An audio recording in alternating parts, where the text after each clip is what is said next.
අපි ඉස්සරලම මේ අස්වැසුම දෙන ජනතාවගේ දීමනාව අපි වැඩි කරා. நாங்கள் ஏற்கனவே இந்த நலன்புரி கொடுப்பனவு அஸ்வசும கொடுப்பனவு கொடுப்பதை நாங்கள் நீடித்து அந்த அளவையும் கூட்டியிருக்கின்றோம். අපේ දුප්පත් අම්මා තාත්තගේ දරුවට ඉස්කෝලේ යන්න පාසල් පොත්පත් මිලදී ගන්න විදිහක් නැහැ.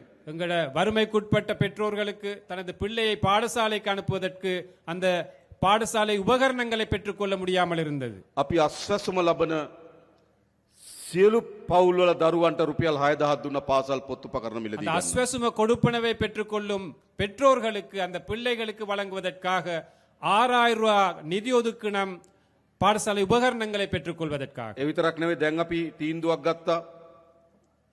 ළමයි 300ට වඩා අඩු සියලු පාසල්වල දරුවන්ට රුපියල් 6000ක දීමනාවක් දෙන්න පාසල් පොත් මිලදී ගන්න.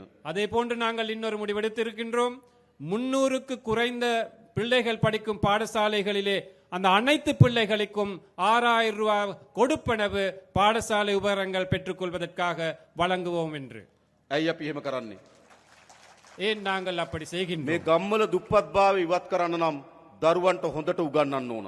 இந்த கிராமங்களிலே இந்த பகுதிகளிலே வறுமையை ஒழித்து கட்ட வேண்டுமானால் பிள்ளைகளுக்கு நாங்கள் சிறப்பான கல்வியை கொடுக்க வேண்டும், வழங்க வேண்டும். එනිසා තමුන්නාන්සලා මහන්සි වෙන දරුවන්ට උගන්වන්න.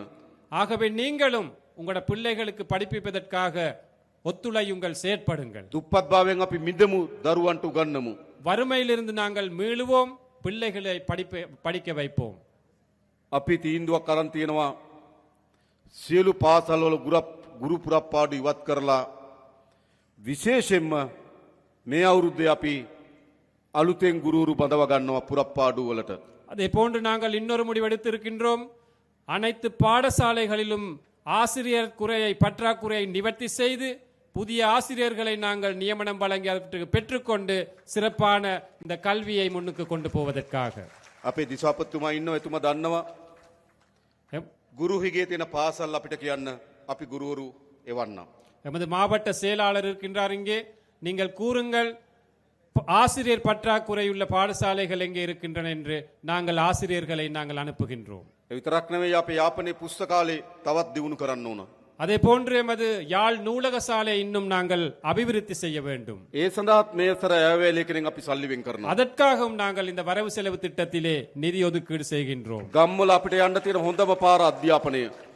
ஆகவே இந்த கிராமத்திலே எமக்கு இருக்கின்ற சிறப்பான வழிதான் இந்த கல்வியை நாங்கள் மேம்படுத்த வேண்டும். අපි ළමුන් 250ට අඩු සියලු පාසල්වල දරුවන්ට සපත්තු ගන්න රුපියල් 3000ක් දෙනවා. 250 மாணவர்களுக்கு குறைவாக உள்ள அனைத்து பாடசாலைகளிலும் படிக்கும் மாணவர்களுக்கு சப்பாத்துக்களை வாங்குவதற்காக 3000 ரூபாய் காசு நாங்கள் ஒதுக்குகின்றோம். අර පාසල් වලින් ආහාර දෙන ළමයිට එක වේලකට දුන්න රුපියල් 60යි ඒක අපි 100 දක්වා වැඩි කරනවා. பாடசாலையிலே உணவு வழங்கிய பாடசாலையில் உங்களுக்கு தெரியும் 60 ரூபாய் மட்டும்தான் ஒரு பிள்ளைக்கு ஒதுக்கப்பட்டிருந்தது. அந்த 60 ரூபாவை 100 ரூபாய் வரை நாங்கள் அந்த அளவை அதிகரிக்கின்றோம். චීන රජය අපිට එකඟ වෙලා තියෙනවා සියලු දරුවන්ට නොමිලේ ලබන අවුරුද්දේ ඇඳුම් ලබා දෙන්න. சீன அரசாங்கம் ஒத்துக்கொண்டிருக்கின்றார்கள். இந்த வருடத்திலே வழங்கியதை போன்று அடுத்த வருடத்திலும் பாடசாலை சீருடைகளை இலவசமாக வழங்குவதற்கு. ඒ නිසා අපි වැඩිම වෙහෙස දරනවා දරුවන්ට උගන්වන්න. ஆகவே நாங்களும் மிகவும் கஷ்டப்படுகின்றோம் பிள்ளைகளின் கல்வி தரத்தை உயர்த்துவதற்காக. ලෑස්තිරි දරුවන්ට උගන්වන්න. நீங்கள் தயாரா பிள்ளைகளை படிப்பிப்பதற்கு? අපි සහාය දෙන්නම්. நாங்கள் ஆதரவு கொடுக்கின்றோம். ඒ විතරක් නෙවෙයි අලුත් දරුවන්ට අපි රස්සා දෙන්නත් උනා. அதே போன்று புதிதாக படித்து வெளியேறும் பிள்ளைகளுக்கு மாணவர்களுக்கு நாங்கள் தொழில் வாய்ப்புகளை வழங்க வேண்டும். අපි සැලසුම් කරලා තියෙනවා මේ යාපනයේ දිස්ත්‍රික්කේ අලුතෙන් කර්මාන්ත පුර 3ක් ඉදි කරන්න. அதே போன்று நாங்கள் எதிர்பார்க்கின்றோம் இந்த வட மாகாணத்திலே புதிய தொழில்பேட்டைகள், கைத்தொழில் மையங்கள் 3 அமைப்பதற்கு. කංකසන්තුරේ, காங்கேசன்துறை, பரந்தன், සහ මාංකුලම්. மாங்குளம் අලුත් කර්මාන්ත පුර 3ක් ඇති කරනවා. 3 புதிய தொழில் பேட்டைகள் அல்லது பொருளாதார மையங்களை நாங்கள் அமைக்க திட்டமிட்டிருக்கின்றோம். අපි විදේශගත ශ්‍රී ලාංකිකයන්ට ආරාධනා කරනවා වගේ ආයෝජනය කරන්න එන්න කියලා. நாங்கள் அழைக்கின்றோம் வெளிநாடுகளில் இருக்கும் இலங்கையர்களுக்கு, புலம்பெயர் இலங்கையர்களுக்கு அவற்றில் முதலீடுகள் செய்ய வாருங்கள் என்று. වැඩියෙන්ම මේ පළාත්වල ජීවත් වෙන තරුණයන්ගේ අපේක්ෂාව රට අත්හැරලා යන එක. இங்கிருக்கும் இளைஞர்களுடைய எதிர்பார்ப்பும் இந்த நாட்டை விட்டு வெளியேறுவதுதான் எதிர்பார்ப்பாக இருக்கின்றது. ඇයි රස්සාවක් නැහැ. ஏன் சரியான ஒரு தொழில் இல்லை. අපි කර්මාන්ත පුර ටික හදන්නම් ඕගොල්ලන්ගේ දරුවන්ට රස්සා ටික හොයලා දෙන්න. நாங்கள் அந்த தொழில் மையங்களை கைத்தொழில் மையங்களை அமைக்கின்றோம் உங்களுக்கு தொழில் வாய்ப்புகளை பெற்றுக்கொள்வதற்காக. ඒ වගේම මේ අවුරුද්දේ අපි රජයේ පුරප්පාඩු පුරවන්නත් බලාපොරොත්තු වෙනවා. அதே போன்று இந்த வருடத்தில் நாங்கள் அரச துறையில் இருக்கும் வெற்றிடங்களை நிரப்புவதற்கும் எதிர்பார்க்கின்றோம். විශේෂයෙන්ම අපි අපේ පොලිසිය වල විශාල හිගයක් තියෙනවා දෙමළ භාෂාව කතා කරන අය. எமது போலீஸ் துறை எடுத்துக்கொண்டால் காவல்துறை எடுத்துக்கொண்டால் மிகப்பெரிய வெற்றிடம் ஒன்று இருக்கின்றது. தமிழர்கள் அந்த போலீஸ் துறையிலே குறைவாகத்தான் இருக்கின்றார்கள். අපි මේ අවුරුද්දේ පොලිසියට අලුතෙන් 2000ක් බඳවා ගන්න බලාපොරොත්තු වෙනවා. දෙමළ තරුණයන්ට අපි ආරාධනා කරනවා පොලිසියට බැඳෙන්න කියලා. நாங்கள் எதிர்பார்க்கின்றோம் கிட்டத்தட்ட 2000 பேர் போலீஸ் துறைக்கு இணைத்துக் கொள்வதற்காக நாங்கள் இங்கிருக்கும் தமிழ் இளைஞர்களை நாங்கள் அழைக்கின்றோம் போலீஸ் துறையிலே நாங்கள் இணைந்து செயல்படுவோம் என்று. මොකද කියලා ලෑස්තිද? நீங்கள் தயாரா පොලිසියට බැඳෙන්න? போலீஸில் இணைவதற்கு? ஓம். ඕම්. ඒ මොකද පොලිසිය හරි වැදගත් කාර්යයක් කරනවා අපේ ගම්වල ආරක්ෂාවට සාමයට විශාල වැඩ කොටසක් කරනවා. ஏனென்றால் போலீஸ் துறை எடுத்துக்கொண்டால் எமது கிராமங்களிலே அமைதியை பாதுகாப்பதற்காக பெரிய ஒரு சேவை செய்கின்றார்கள். ඒකට ඒ භාෂාව කතා කරන නිලධාරීන් අවශ්‍යයි. அதற்கு அந்த மொழியிலே அந்த கிராமத்தில் வாழும் மக்களிட மொழியில் கதைக்கும் அந்த அதிகாரிகள் தேவை. ඒ වගේම මේ පළාත්වල වේගයේ මත්ද්‍රව්‍ය මත් පැතිරෙමින් යනවා. அதே போன்று எங்களுக்கு தெரியும் இந்த பகுதிகளில் கூட பாரிய அளவிலே போதை வஸ்து இந்த பாவனை அந்த விஸ்தரிப்பு நடந்து கொண்டிருக்கின்றது. අපේ තරුණ පරම්පරාව විශාල ලෙස මත්ද්‍රව්‍ය වලට ගොදුරු වෙමින් තිබෙනවා. நமது இளம் சமுதாயம் இந்த போதை வஸ்துக்கு பெருமளவாக அடிமைப்பட்டு வருகிறார்கள். අපි මේක නතර කරන්න ඉතාමත් ශක්තිමත් වැඩපිළිවෙලක් හදලා තියෙනවා. இதை நிறுத்துவதற்காக நாங்கள் பெரும் சக்தி வாய்ந்த ஒரு திட்டத்தை நாங்கள் முன்னெடுத்து வருகின்றோம். හැබැයි ඕගොල්ලන්ගේ සහයත් අවශ්‍යයි. ஆனால் அதற்கு உங்களுடைய ஒத்துழைப்பும் எங்களுக்கு தேவைப்படுகின்றது. අපි එකතු වෙලා මේ මත්ද්‍රව්‍ය තුරන් කරමු. நாங்கள் ஒன்றிணைந்து இந்த போதை வஸ்து பிரச்சனையை தோற்கடிப்போம். ඒ වගේම අපි දන්නවා විශාල ඉඩම් ගැටලුවක් තියෙනවා මේ යාපනයේ ජීවත් වෙන ජනතාවට. அதே போன்று இந்த யாழ் மாவட்டம் அல்லது வடமாகாணத்தை எடுத்துக்கொண்டால் காணி பிரச்சனை என்பது பெரிய ஒரு பிரச்சனையாக இருக்கின்றது. අපේ ප්‍රතිපත්තිය எமது கொள்கை ජනතාවගේ ඉඩම් ජනතාවට ලබා දිය යුතුයි. எமது கொள்கை மக்களுடைய காணியை மக்களுக்கு வழங்க வேண்டும் என்பது. ආරක්ෂාවට සංවර්ධනයට ආණ්ඩුවට ඉඩම් පවරා ගැනීමේ අයිතිය තියෙනවා. பாதுகாப்புக்கு அபிவிருத்திக்கு காணியை எடுத்துக்கொள்ளும் உரிமை அரசாங்கத்துக்கு இருக்கின்றது. ඒත් බොරුවට ඉඩම් තියාගෙන ඉන්න බෑ. ஆனாலும் பொய்யுக்கு காணியை அரச தரப்பிலே வைத்துக் கொள்வது தவறு. අපි දන්නවා තාමත් පවුල් විශාල 1500කට ආසන්න ප්‍රමාණයක් නේද? 1500කට වැඩි ප්‍රමාණයක් තාමත් අවතන් කඳුරු වල ඉන්නවා. எங்களுக்கு தெரியும் இன்னமும் கிட்டத்தட்ட 1500 குடும்பங்கள் இன்னமும் அகதி முகாம்களில் அல்லது இடம்பெயர் முகாம்களிலே வாழ்கின்றார்கள். පුද්ගලයන් நபர்கள் மன்னிக்கணும்.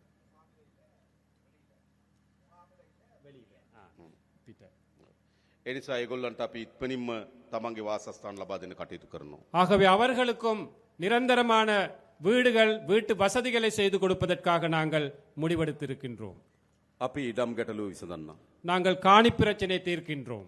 ඒ විතරක් නෙවෙයි ගම්වල அது மட்டுமல்ல கிராம மட்டத்திலே විශාල ලෙස පාරවල් කඩා වැටලා තියෙන්නේ. நிறைய பாதைகள் போக இயலாத ஒரு நிலையில இருக்கின்றன. ගම් වතුර නිසා හානි වුණා.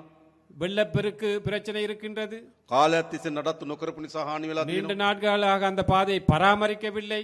අපි අද දිස්ත්‍රික් සංවර්ධන කමිටුව කැඳෙව්වා. நாங்கள் இன்று மாவட்ட அபிவிருத்தி குழு கூட்டத்தை கூட்டினோம்.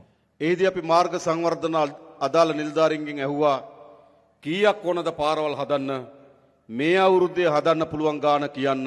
ඒකට අපි සල්ලි වෙන් කරලා දෙනවා. அந்த கூட்டத்திலே கேட்டிருக்கின்றார் எவ்வளவு நிதி தேவை அந்த பாதைகளை புனரமைப்பதற்கு புதிதாக அமைப்பதற்கு எவ்வளவு நிதி தேவை அந்த நிதியை இந்த வருடத்திலே வரவு செலவு திட்டத்திலே வழங்குவோம் என்று தோழர் வாக்குறுதி அளிக்கின்றார். පාරවල් ටික හදන්න ඕන. அந்த பாதைகளை அமைக்க வேண்டும். හොඳ පානීය වතුර දෙන්න ඕන. சிறப்பான குடிநீர் வசதியை கொடுக்க வேண்டும். ඒව තමයි ජනතාවගේ ප්‍රශ්න. அவைதான் மக்களுடைய பிரச்சனைகள். ද අපි ආණ්ඩුවක් හදලා තියෙනවා මොකටද? நாங்கள் ஒரு அரசாங்கத்தை அமைத்திருக்கின்றோம். எதற்காக? ජනතාවගේ ප්‍රශ්න විසඳන්න ආණ්ඩුවක්. மக்களுடைய பிரச்சனைகளை தீர்ப்பதற்கான அரசாங்கம். ජනතාවගේ ආණ්ඩුවක්. மக்களுடைய அரசாங்கம் අපි හදලා තියෙනවා. நாங்கள் அமைத்திருக்கின்றோம். අපි දන්නවා දැන් කාලාන්තරයක් තිස්සේ எங்களுக்கு தெரியும் நீண்ட நாட்களாக මේ උතුරු මුහුද இந்த வடமாகாண இந்த கடற்பரப்பு විශාල දීවර ගැටලුවක් තියෙනවා. பெரும்பான்மையான மீன்பிடி கடற்தொழில்களுடைய பிரச்சனைகள் காணப்படுகின்றன. අපේ දීවර ජනතාව එකෙන් විශාල ලෙස බැට කනවා. எமது மீனவர்கள் அதில் அதில் கவலைப்படுகின்றார்கள், கஷ்டப்படுகின்றார்கள். මුහුදේ තියෙන පරිසර පද්ධතිය පවා විනාශයට ලක් වෙනවා. அந்த கடல் அடியில் உள்ள அந்த நிலைகள் கூட சுற்றுச்சூழல் கூட அழிவடைந்து අපේ வருகின்றன. දීවරෙන්ට මුහුද යන්න බැරි තත්ත්වයක් ඇති වෙලා තිබෙනවා. எமது மீனவர்களுக்கு கடற்தொழிலுக்கு போக இயலாத ஒரு நிலை இருக்கின்றன. මේ ප්‍රශ්නේ විසඳන්න ඕන. அந்த பிரச்சனை தீர்க்க வேண்டும். අපි ඉන්දියානු රජයත් එක්ක කීප අවස්ථාවකදී සාකච්ඡා කරා. நாங்கள் இந்திய அரசாங்கத்திடம் பல தடவைகள் பேச்சுவார்த்தை நடத்தினோம். නාවික හමුදාවන්ට අපි ආරක්ෂාව තහවුරු කරන්න කියලා නියෝග දුන්නා. கடற்படைக்கு எமது கடற்பரப்பிலே பாதுகாப்பை வலுப்படுத்த வேண்டும் என்ற அந்த கட்டளை நாங்கள் விட்டிருக்கின்றோம். ද පියවරෙන් පියවර படிப்படியாக ක්‍රමානුකූලව படிப்படியாக මේ දීවරයන් මුහුණ දී තිබෙන ගැටලුව අපි විසඳන්න කටයුතු කරනවා. இந்த கடற்தொழிலாளர்கள் மீனவர்கள் முகம் கொடுக்கும் பிரச்சனைகளை நாங்கள் தீர்ப்போம். මේ මුහුද තමුන් වහන්සේලාගේ මුහුද இந்த கடற்பரப்பு என்பது உங்களுடைய கடல். මාළුවන් අල්ලන්න අයිතිය තියෙන තමුන් වහන්සේලාට. மீன் பிடிக்கும் உரிமை இருப்பது உங்களுக்கு. ඒ අයිතිය අපි තහවුරු කරන්න ඕන. அந்த உரிமையை நாங்கள் உறுதிப்படுத்த வேண்டும். ඒ සඳහා අපිට කාලයක් දෙන්න. அதற்கு சில காலங்கள் எங்களுக்கு வழங்குங்கள். හැබැයි විසඳන්න ඕනේ ප්‍රශ්නේ. கட்டாயமாக நாங்கள் அதை தீர்க்க வேண்டும், தீர்க்க வேண்டிய ஒரு பிரச்சனை. අපේ දීවර ජනතාව බයෙන් எமது மீனவர்கள் பயந்து මුහුදු යන්නේ නැතුව கடலுக்கு செல்லாமல் මුළු මාළු සම්පතම විනාශ කරමින් ஒட்டுமொத்த மீன் வளத்தையும் அழித்த வண்ணம் නීති විරෝධී ට්‍රෝලර් යාත්‍ර උපයෝග කරගනිමින් சட்டவிரோதமான ட்ரோலர்களை பயன்படுத்தி මේ කරන විනාශය නතර කළ යුතුයි. இந்த அழிவை நிப்பாட்ட வேண்டும். கட்டாயமாக නතර කරන්න ඕනේ නැද්ද? நிப்பாட்ட வேணாமா? வேணும். අපි ඒක කරන්න ඕන. நாங்கள் அதை செய்ய வேண்டும். අපි ඒ සඳහා වැඩ කටයුතු කරමින් ඉන්නවා. அதற்காக நாங்கள் செயல்பட்டு கொண்டிருக்கின்றோம். මොකද මේක අපේ මුහුද අපේ ජනතාව. என்றால் இது எங்களுடைய மக்கள், எமது கடற்பரப்பு. ඒ ඉඳ ප්‍රශ්න අපි විසඳීම සඳහා උපරිම උත්සාහයක් දරනවා.